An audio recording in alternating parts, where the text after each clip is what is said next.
Good morning વિદ્યાર્થી મિત્રો। ગયા તાસમાં આપણે 7મા દાખલાની ચર્ચા કરી છે। આજે 8મા દાખલાની વાત કરીશું।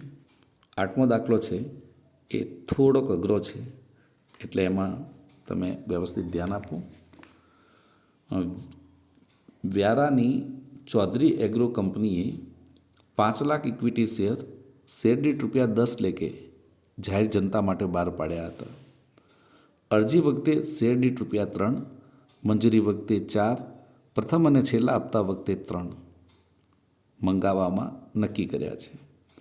કંપનીને જાહેર જનતા પાસેથી 5,75,000 ઇક્વિટી શેર પર અરજીઓ મળી છે। વધારાની અરજી નામંજૂર કરી ને તેની રકમ અરજદારોને પરત કરી છે। અહીં સુધી તો મિત્રો બરાબર છે, તમને ખ્યાલ આવી ગયો છે। હવે ખાસ ધ્યાન આપજો। વિરલ કે જેને 2,000 શેરની અરજી કરી હતી, તેને અરજી વખતે શેર દીઠ ₹10 લેખે પૂરેપૂરી રકમ મોકલી આપી છે।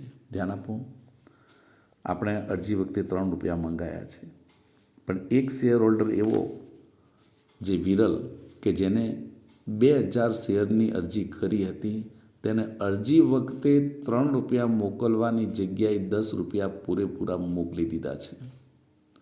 એટલે અહીંયા આપણે ₹3 તો જે અરજી ખાતે લઈ જ જઈએ છીએ, જ્યારે બાકીના જે ₹4 છે એ મંજૂરી વખતના અને પ્રથમ અને છેલ્લા હપ્તાના ₹3, એટલે ₹7 છે એ આપણે અગાઉથી મંજૂરી પેટે અને અગાઉથી હપ્તા પેટે લઈ જઈશું, જમા કરીશું, કારણ કે આપણું દેવું છે।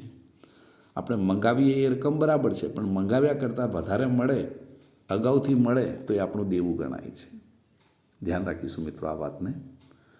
કંપનીએ તેના બધા જ શેર મંજૂર રાખ્યા છે, જ્યારે યજ્ઞેશ કે જેના 2500 શેર મંજૂર કરવામાં આવ્યા છે, જેને મંજૂરી સમયે પ્રથમ અને છેલ્લા હપ્તાની રકમ પણ કંપનીને મોકલી આપી છે।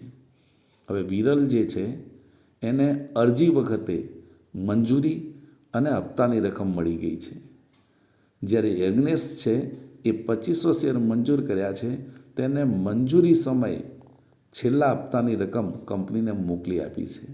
એટલે કે છેલ્લા હપ્તાની રકમ છે જે 2500 શેર ઉપર એ કંપની માટે દેવું ગણાય, એટલે એ આપણે એક ધ્યાનમાં લઈશું। આ સિવાય મંજૂરી વખતની તથા હપ્તાની લેણી રકમો યોગ્ય સમયે મંગાવવામાં આવી હતી અને તે સમયસર પૂરેપૂરી મળી ગઈ છે। કંપનીના ચોપડે જરૂરી આમ નોંધ પસાર કરો। મિત્રો ધ્યાન આપો, દાખલા નંબર 8માં થોડીક ગણતરી છે, એટલે આપણે એને સમજીશું અને થોડુંક યાદ પણ રાખવું પડશે। તો પહેલાં કેલ્ક્યુલેશન જોઈ લઈએ। અરજી વખતે ટોટલ 5 લાખ શેર માટે અરજી કરી છે, પણ 5 લાખ શેર બહાર પાડ્યા છે, પણ અરજી આવે છે 5,75,000ની અને અરજી વખતે ₹3 આપણે મંગાવ્યા છે, એટલે 5,75,000 ગુણ્યા 3, ₹17,25,000 અરજી સમયે આપણને નાણાં મળે છે, એટલે અરજી ખાતે કરીશું 17,25,000। હવે 2,000 જે છે આપણે વાત કરી કે વિરલ કે જેને 2,000 શેર છે એને અરજી સમયે ₹10 ભર્યા છે, એટલે કે ₹4 છે એ અગાઉ મંજૂરી પેટે લઈ જઈશું અને ₹3 છે એ અગાઉ હપ્તા પેટે લઈ જઈશું। એટલે અહીંયા આપણે 2,000 ગુણ્યા 4 એટલે 8,000 અગાઉ મંજૂરી પેટે દેવું ગણાય, જેને જમા કરીશું, અને 2,000 ગુણ્યા 3 એટલે કે 6,000 અગાઉ હપ્તા પેટે આપણે પૈસા રાખ્યા છે કંપનીમાં, એટલે ટોટલ 17,39,000 આપણે અરજી પેટે લઈ જઈશું, બરાબર। હવે એમાંથી વધારાના જે 5 લાખ શેર બહાર પાડ્યા છે, પણ 5,75,000ની અરજીઓ મળી છે, એટલે 75,000 શેર ઉપર ₹3 લેખે આપણે પરત કરીશું, એટલે 17,39,000માંથી 2,25,000 બાદ કરતાં જે 2,25,000 છે એ પરત કરીએ છીએ, એટલે બેંક ખાતે લખીશું, બરાબર। તો અહીંયા તમે ધ્યાન આપો, આપણે આ રીતે નોંધ કરીશું। બીજી, મંજૂરી વખતે 5 લાખ રૂપિયા આવે આપણે શેરને મંજૂરી પેટે નાણાં લઈ મંગાવીએ છીએ, તો મંજૂરીના 5 લાખ શેર છે ગુણ્યા 4 એટલે 20 લાખ રૂપિયા આપણે મંગાવીએ છીએ। હવે એમાંથી આપણને અગાઉ આ જે યજ્ઞેશ છે એને 2500 શેર ઉપર આપણે અગાઉથી આપી દીધા છે પૈસા. જ્યારે આપણે મંજૂરીના નાણાં 4 રૂપિયા મંગાયા છે ત્યારે યજ્ઞેશ નામના વ્યક્તિએ 2500 શેર ઉપર 3 રૂપિયા જે હપ્તાના છે એ પણ અત્યારે હાલ આપી દીધા છે આપણને. એટલે એ આપણે 7,500 છે એ પ્લસ કરી અને 20,07,500 લખીશું.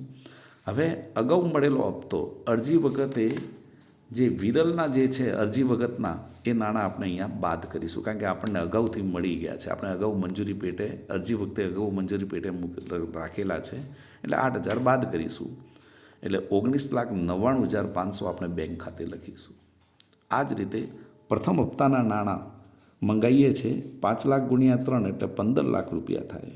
હવે આ 15 લાખમાંથી અરજી વખતે જે વિરલે આપણે ચૂકવ્યા છે આખરના હપ્તાના 6,000 રૂપિયા એ બાદ કરીશું, કારણ કે એ આપણને નહીં મળે, ઓલરેડી આપણી પાસે પહેલેથી લીધેલા જ છે.